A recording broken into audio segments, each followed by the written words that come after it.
This film is sponsored by New York Life and its dedicated agents, proud sponsors of NFL Team Highlight Films. New York Life, the company you keep.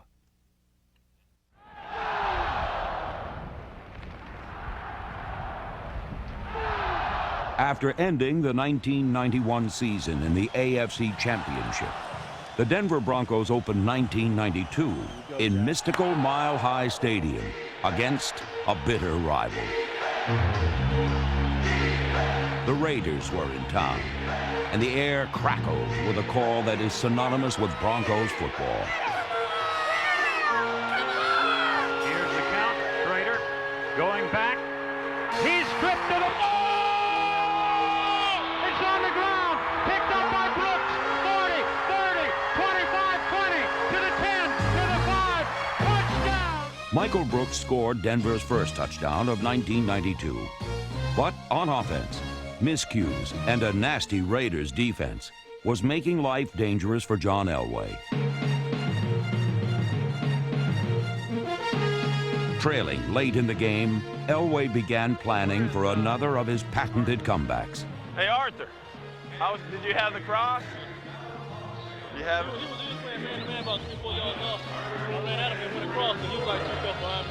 It was white-knuckle time once again. Yet for the Broncos, there was a confidence born of demonstrated ability standing squarely in their huddle. Here we go. We need to take it down and get us one here. Let's get her going right now. Relax, have some fun, and do what we can do. John Elway stamped his indelible brand on this nationally televised Sunday night game, and he alone would determine how it would be won. Huddle up. Ace left up. Lou, 19 double slamming special, wing 9 on one-on-one. Hurry up, hurry up! He left. Ray, set! Ray, 585! 585, hut! Blitz. Here it comes, and Elway gets away from it. And there's the pass. Marshall's got it. Breaks the tackle at the 30, 25, 20, 15, 10, down to the 8-yard line. Lionel Washington pulls him down. What a huge play. Oh, and man. Again, great time. Elway senses the blitz by Terry McDaniel, spins out of the way, fires across field, and Arthur Marshall is making quite a name for himself. Ran out of the tackle of Ronnie Lott. This place is about as loud as it was the last time we were here in a game that counted against the Houston Oilers in the AFC playoff game. It is nuts. Let's go, baby, let's go! 585! Elway under center. Gap. 585, hut! Keeps the ball. Gives it out to the right side. Touchdown, Reggie Rivers. 85 yards in the drive. Took them 1 minute and 56 seconds. They did it with no timeouts. That's a way to fight! With 55 seconds to go. That's a way to fight! Big dog, you got me, way to fight! They say we're in the entertainment business. They mean it. And this one's history. This grand beginning suggested a championship season was on the horizon. It's over. Denver 17. The Los Angeles Raiders 13. 17 weeks later, however, it proved to be the end of an era.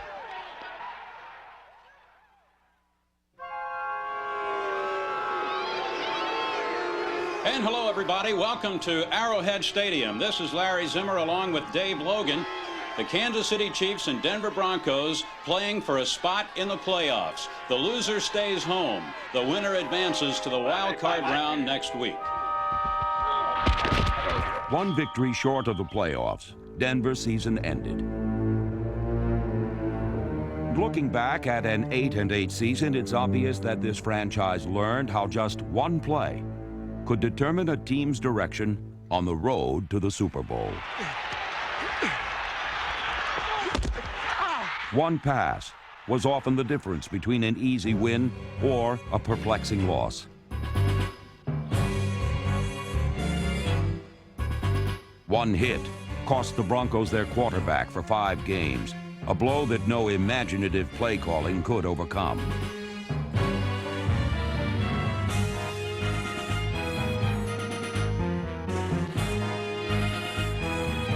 Against the eventual world champion Cowboys, The Broncos held a late fourth-quarter lead and could have ended Dallas's final bid for victory if they could have recovered one fumble.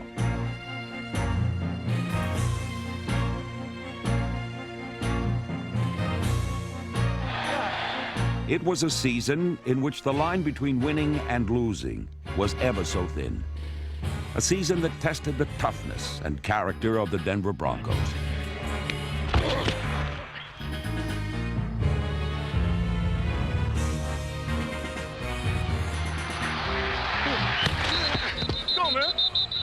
Come on. Okay, you got to do that now? This team never backs down from a challenge. And in 1993, the Broncos are looking to their future. The departure of head coach Dan Reeves, the leader and architect of 12 years of outstanding Denver Broncos football, signals the end of an era and the start of a shiny new one. The opening kickoff of 1993 will signal a new beginning. And the Broncos can't wait to get started under the direction of former defensive coordinator and new head coach Wade Phillips, who has waited a lifetime for this opportunity. Everybody was asking me what I was thinking, and this is what I was thinking. Yes!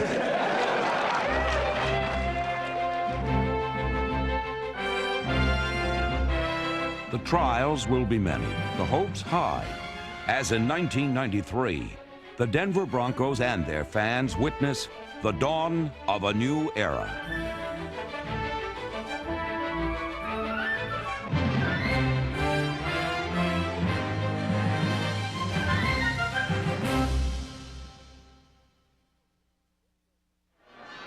Lambeau Field's in good shape this time of year. Yeah, it'll be pretty good. As the son of legendary NFL coach Bum Phillips, there's never been any doubt about Wade Phillips' coaching credentials. It was just a matter of getting the opportunity to show what he has learned. Atlanta's turned over a bunch. Oh, yeah. Can't do that. Turnovers will kill you. In 4 seasons as the Broncos' defensive coordinator, Wade Phillips created one of the NFL's top-ranked defensive units. His calm demeanor was translated into an aggressive, clear-thinking attack. Let's go nickel 5. Got a 3-man rush on this thing, so if it's not there, he's going to run around a little. Okay, Ron? And his ability to anticipate what an opponent might do resulted in takeaways and victories. That's it. The guy across. There you go. See him right there, Steve? All right. Okay, that's the way to look. I'm going to try to do the things that I feel like I do well. You got it all right? You all right? I think I relate with players well. I think I can motivate people, and that's what I'm going to try to do. Ask Steve if he got it. You got it, Steve? Hey, We're out together in practice. we'll have it in practice. Well, how about now? I got him walking. How about now? We got together now. We got it now? I'm going to coach the coaches. I'm not going to coach for the coaches. Jet call, say you got a wheel jet, the weak side end can line up. But I will coach the coaches in the direction that I want. Yeah. As long as they know, that you can call Sam Jet or Will Jet. Jet zone! Thinking pass, penetrating for the pass. The Yeah, other one is anytime they penetrating, got a expecting jet run. call, then they need to set up their rush. It needs to be more active than just taking off up the field. In search of subtle techniques to maintain and improve the Broncos' defensive pressure, This is a 21. in the spring of 1993, Phillips, his defensive coordinator Charlie Waters, and the rest of his defensive staff spent many hours studying game tapes. 27 bend, 27 Z bend. Is that a wide receiver? No, that's number 30. That's kind of like a tight end. We treated him as a wide receiver as far as our keeping our normal personnel in the game. What they witnessed was a defense that was talented, tough, and well-schooled in the rugged art of hitting.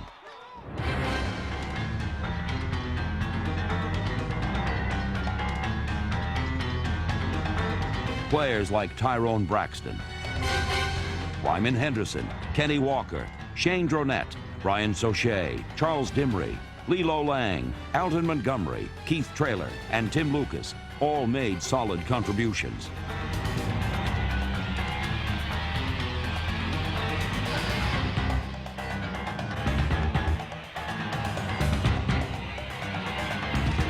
together with impact players like Greg Cragen, Simon Fletcher, Michael Brooks, Carl Mecklenburg, Mike Kroll, Dennis Smith, and Steve Atwater. The Broncos' defense was fueled by an attitude. Put that pressure on Nate. Hey, the offense is high now. Don't give him a cheap on Tyrone. This tough, unyielding demeanor transformed turnovers into touchdowns and touchdowns into victories. It's intercepted.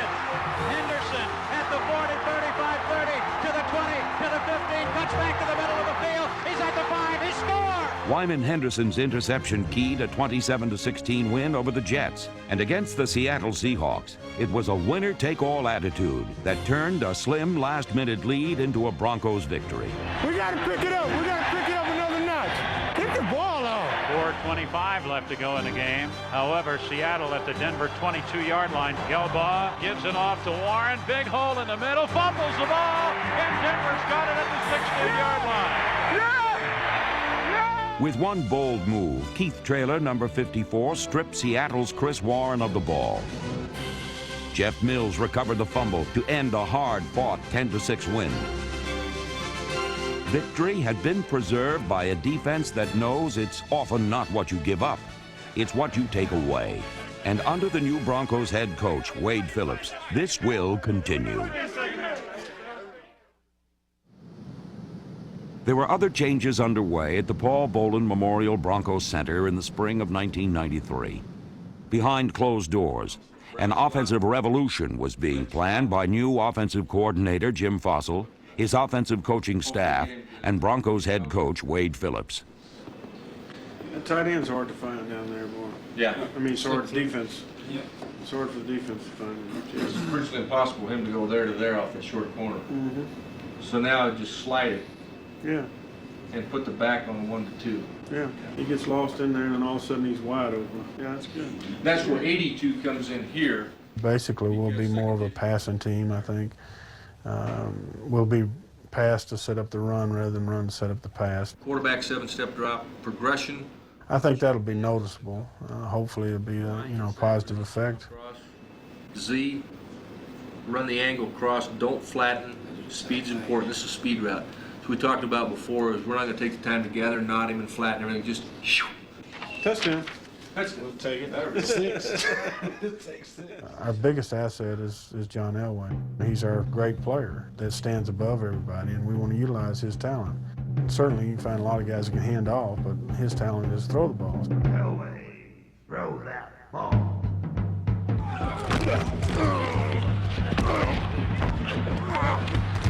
Jet show blitz. Elway, throw that ball. Lets it go long. He's got a man open. It's caught. John Elway connecting for 80 yards. Elway, throw that ball. The snap to Elway. John looks to the right. Lets it go to the end zone. It's a touchdown. Put it right in there. Elway, throw that ball. His arm strength and escapability have always made him one of pro football's hardest quarterbacks to defense. What a great throw. Yet the most important pillar that the Elway legend is built upon may be his leadership. Elway, throw that ball. Put him in a situation where he's against all odds. Somehow, he just believes that some way he's going to make it happen. Comes Elway in the 5. He walks into the end zone. No matter what we've done up to this point, just get the ball back and give him a shot at it. And he makes everybody believe that they can get it done and brings the best out of everybody. And next thing you know, average players make great plays, or great players make even greater plays. And he's the one that initiates it. In 1992, the Broncos learned about life without John Elway. A bruised biceps tendon in his throwing shoulder in Week 10 forced number 7 out of the lineup during the next 4 weeks. The Broncos didn't win again until he returned. His on-the-field heroics combined with his off-the-field efforts to help children and Colorado residents through his Elway Foundation earned John Elway the NFL's Man of the Year award. Who's going to win? Broncos! Are you sure? Yeah! What makes you so sure? John Elway's the quarterback. John Elway is always finding new ways to have fun on a football field. Oh, man, you're getting it all dirty. I can't throw it. Yet what makes him so unique is his fiery obsession to compete. And foot went out right here. Look at it. That's what it is right there. You're so full of bull. Huddle up, huddle up. Come on, Bobby, set a huddle. Let's go. Come on, be a leader. Set a huddle. Let's go. We got to get up and get set. King left, king left. For 10 years, Elway's competitive and resourceful skills have produced some of the NFL's most memorable moments. Week 7 against the Houston Oilers would be still another. 40. He's to the 50-yard line. Gaston to the 40. 35-30. He gets a block. He's cleared. Gaston Green's 67-yard Touchdown. was Denver's longest run from scrimmage in 20 years. Another mile-high stadium sellout watched the Broncos keep pace with the high-flying Oilers, as nearly airtight protection resulted in 2 Elway to Mark Jackson touchdown passes. Elway with time again. He's going for it all. Touchdown to Mark Jackson. However, in the game's final 2 minutes, Houston slipped back into the lead 21-20. When they scored, you know, you looked over there and they knew that something could happen. It doesn't always happen, but it seems to most of the time happen with John Elway. And it looked like, gee, it's fixing to be over here, and it was over. King right trip. It was over quickly in 3 plays. They're 80 yards away with 1:56. Elway is in the shotgun. They come after him. He escapes. Lets the ball go upfield. Jackson's got it at the 45. In 2 plays, Elway had the Broncos knocking at the Oilers' end zone door. Rush, quick pass, caught by Vance Johnson. On the 3rd play, Denver's offensive line tore this door off its hinges for running back Reggie Rivers. Broncos go from the 20 to the 20 in 2 plays. Here comes the blitz. Elway hands the ball off to Rivers. Rivers at the 10, at the 5, touchdown!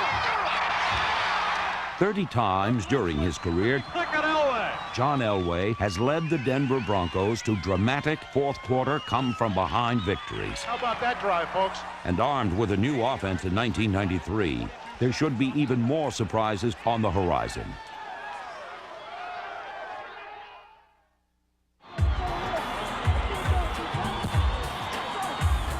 There are many different elements that make Denver a unique football franchise.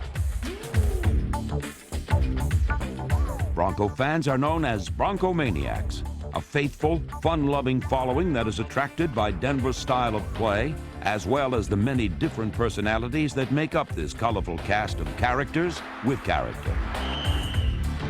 Come on, turn around! Man, did you see that collision? Wow. Did you see the collision? Huh? He was out here. You gotta start making some more plays like that, man.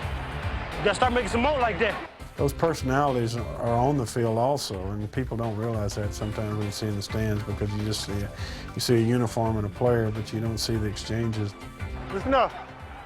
Listen up, baby. You got a nickel 5. Lock it up.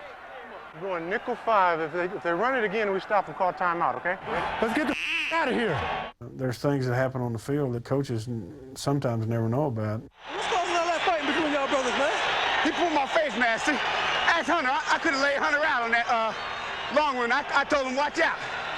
I'm playing fair, man. Of course, there's always a fight inside with the lineman, you know, like Craig, and I mean, it's always a war in there, you know, and guys pushing guys after the play, and all those things happen. Hey, you gotta watch that grabbing up there. Guys, keep an eye on that grabbing. No score, baby, no score. We get intercepted here, let's run it back, man. We get a pick, let's go back with it. Hey. Dennis Smith is real vocal, you know. He is in practice to a certain extent, but when he gets in the game, he's hollering this and that, and you go here. He's tight! Flat! Flat! He's tight, baby! Hey, Mike Crow! Get out there on him! He's controlling the situation. This side! Me and you! Hollywood! Smoke! 44! Dennis Smith and Steve Atwater are the best safeties in football combined. Together, we certainly have the two best safeties in football. They're both great tacklers. They're both great leaders. They play the ball well. They hit well. I won't say intimidate, but they'll hit you if you come across the middle. You know they're there.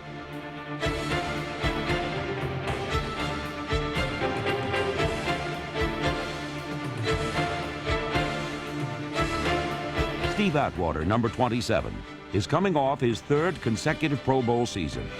And Dennis Smith will once again give the Broncos the same toughness and opportunistic touch he has supplied for the last tremendous 12 years. In the middle, nose tackle Greg Cragen, number 71, is a fixture of toughness and tenacity that is driven by insecurity. Greg is a guy that feels like he's going to get cut every day if he doesn't do good. Hey, let's just do a better job tackling.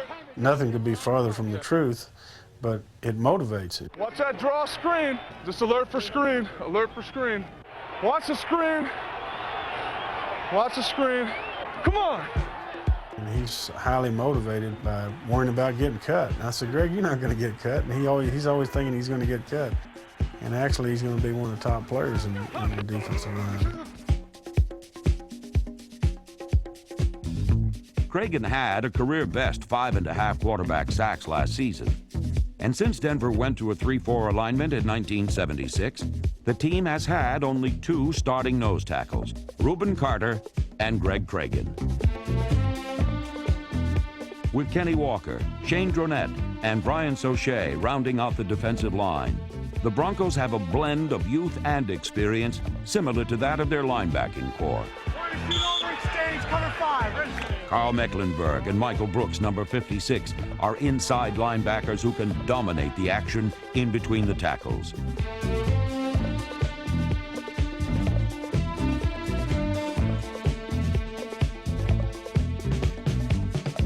For the third straight season, Brooks led the team in tackles. And his all-around, all-over-the-field play landed him a spot in the Pro Bowl.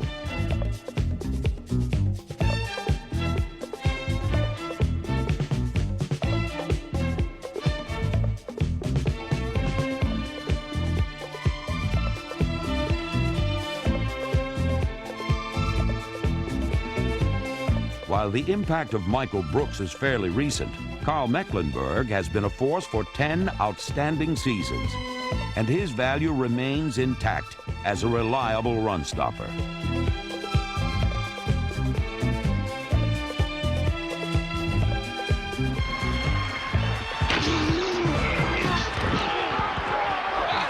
Mecklenburg finished the season as fourth in team history with 69 career quarterback sacks. Number 2 on that list, and only 2 sacks shy of becoming the Broncos' all-time sack leader, is outside linebacker Simon Fletcher, number 73. Simon Fletcher, unknown Simon Fletcher, I guess you'd say. He gets his 14, 15, 16 sacks every year, but he's always going to make plays for him. He gets them when you need him. I mean, you can count on Simon. That's the thing. We count on him again. We're going to count on him for the, being up there in sack leaders because he's going to be there.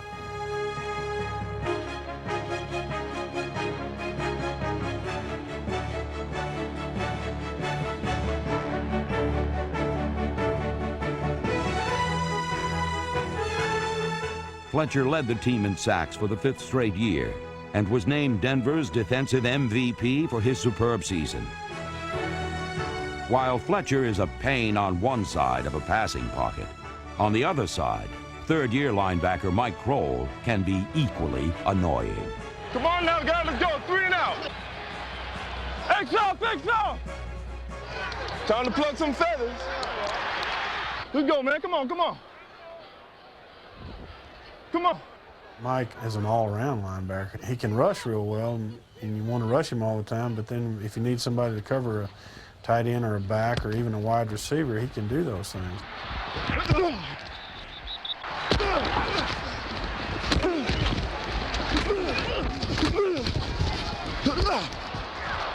That's it.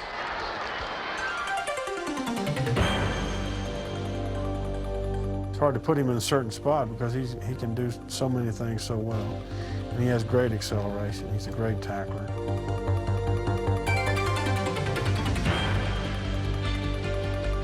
As a starter since he was drafted #1, Kroll gives the Bronco defense speed and enthusiasm. But he isn't alone in filling these important roles. Quick and eager hitmen like Jeff Mills, #52, add depth to the defense, while powering the kicking teams. Assault duties by tough young players like Special Teams MVP Keith Traylor, #54, Cedric Tillman, Dave Wydell, Chuck Johnson, Victor Jones, Tim Lucas, Ron Gator, John Kaczerski, John Sullins, and Frank Robinson keep opponents bottled up. Out of the hold of Mike Horan and rookie quarterback Tommy Maddox, David Treadwell punched out 20 field goals, missing only 4, while kickoff specialist Brad D'Aloiso airmailed over 50 unreturnable kickoffs out of the end zone.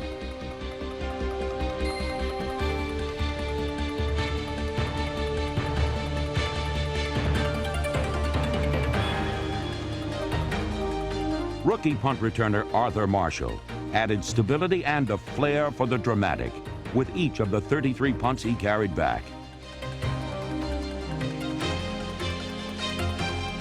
Marshall, #86, also filled reserve roles on offense, where fellow backups like Tommy Maddox, #8, and Reggie Rivers, #38, played key roles.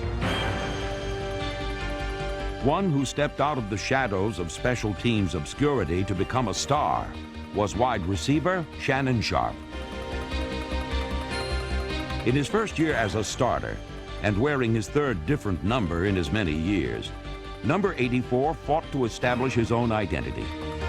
This wasn't easy, because Shannon was following in the footsteps of an older brother who already had an all-pro reputation and the NFL record for pass receptions in one season, Sterling Sharpe of the Green Bay Packers.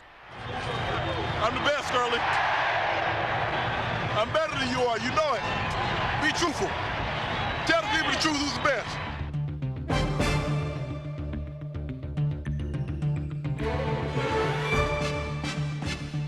This friendly sibling rivalry made both players better, as they became the first brother combo in NFL history to lead their respective teams in receiving in the same season. 3 receivers out. Elway goes back. He lets it go long toward the end zone. Touchdown! Leaping catch. The Broncos could use the many skills a healthy Vance Johnson, #82, provides. Backup quarterbacks like Sean Moore, #12, and Tommy Maddox would lend fresh arms. And receivers like Arthur Marshall, Cedric Tillman, Derek Russell, and Reggie Johnson add good hands and big play potential.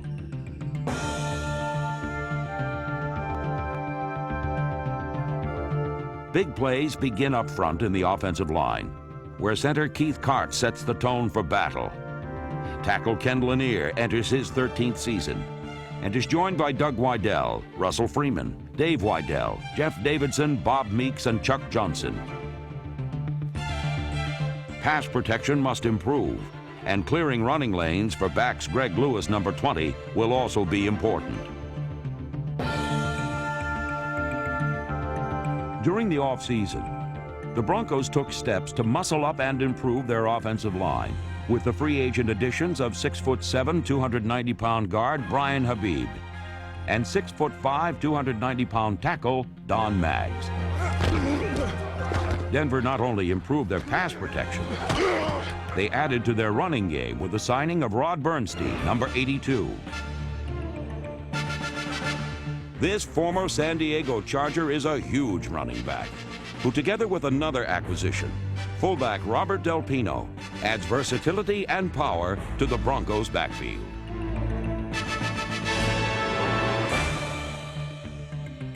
As this new era dawns in Denver, these additions, combined with a promising draft, make the Broncos' future bright and full of promise. Already one of the NFL's most exciting teams, an improved road record will be necessary if the Broncos are to return to the NFL playoffs, because it's an established fact that at home in Denver, they're tough to beat.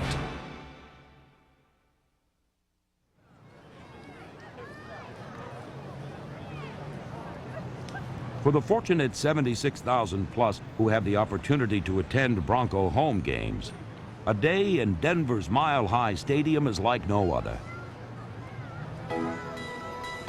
Surrounded by orange and blue, there is no question where loyalties lie. Broncos! I didn't hear you. Who was that? Broncos! Denver fans come in all ages, all shapes and sizes, and from all parts of the world. Since 1987, the Broncos have traveled the globe, spreading the excitement and fun of NFL football to distant continents and other cultures. The result of preseason games in London, Tokyo, and last season in Berlin have given Broncomania a decidedly international flavor. She's a French Bronco fan. She speaks French. She's from France. Why don't you say go Broncos in French? Say go Broncos in French. Allez les Broncos! All right. What did she say? She said go Broncos! There is an ambience to Mile High Stadium like no other.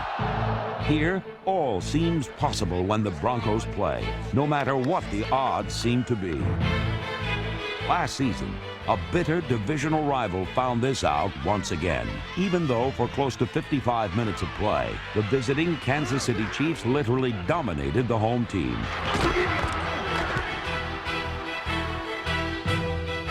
The Chiefs hadn't won a game in Mile High Stadium for nearly a decade, but late in the game they appeared poised for the knockout punch.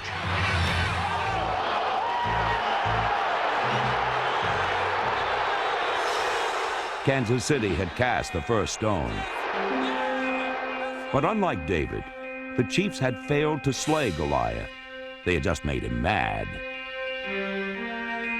Kansas City now leads it 19-6 with 5 minutes to go in the game. 585! 585!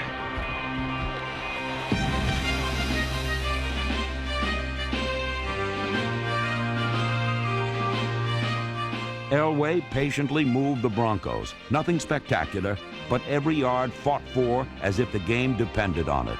And it did. So Elway taking what the Chiefs are giving him. We still have 1 minute and 55 seconds. Denver has all of their timeouts. Do you believe in miracles? We need 7 here, and we got to stop them. Period. A lot of this crowd is already left.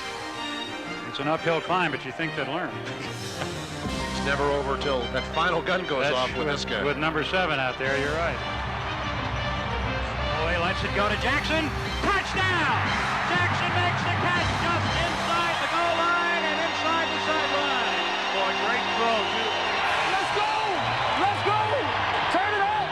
Let's turn up the heat on! Turn it up! I can see the parking lot out on the southwest side, which is a fairly big one, and there was as many people pouring back in after the first touchdown as there were pouring out just before it. And actually, Dave Logan and I had said, for those of you on portable radios, you're making a mistake. This game is never over. Never say never! Never say never! Ain't over yet! On the ensuing kickoff, Good kick. We like it. the special teams pinned the Chiefs deep.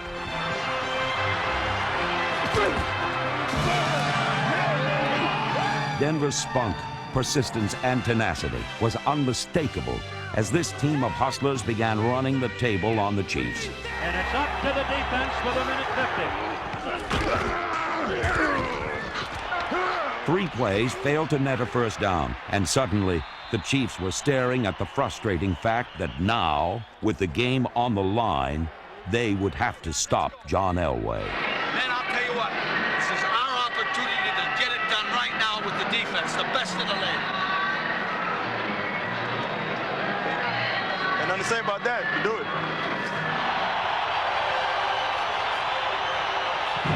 Nope. Here's Barker punting. Marshall waits, backs. Oh, it fumbles the ball. Picks it up at the 45-yard line. Breaks a tackle. Comes across to the 40. 35, 40. Pulled down by the kicker, Brian Barker. He was the last man there to get him. Marshall fumbled the ball, picked it up, ran through the first wave, and runs it down to the Kansas City 27-yard line. Oh, man! What, are you kidding me or what?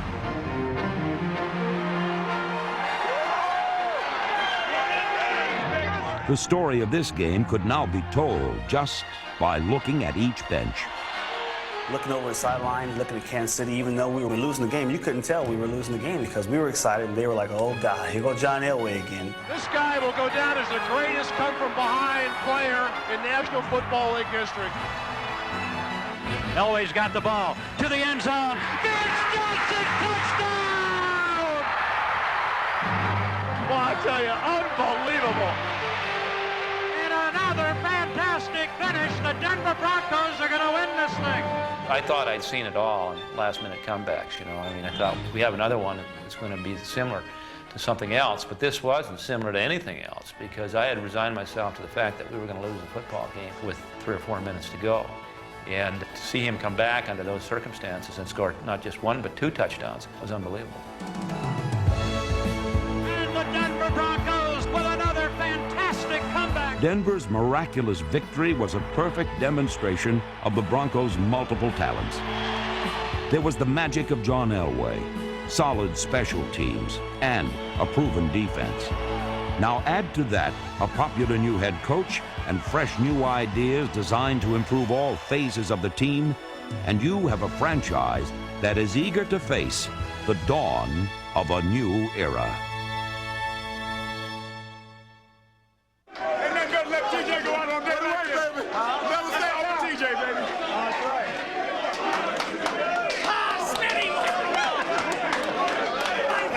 Thanks for doing it, man. Way to go. Outside legend and Buckmaster, man. We got Was that dig it? Last time. You want to see, man. You can say whatever you want to say about that. A lot of points, it don't matter. End results, the only thing that counts, baby. The only thing that counts is the end result. That's right.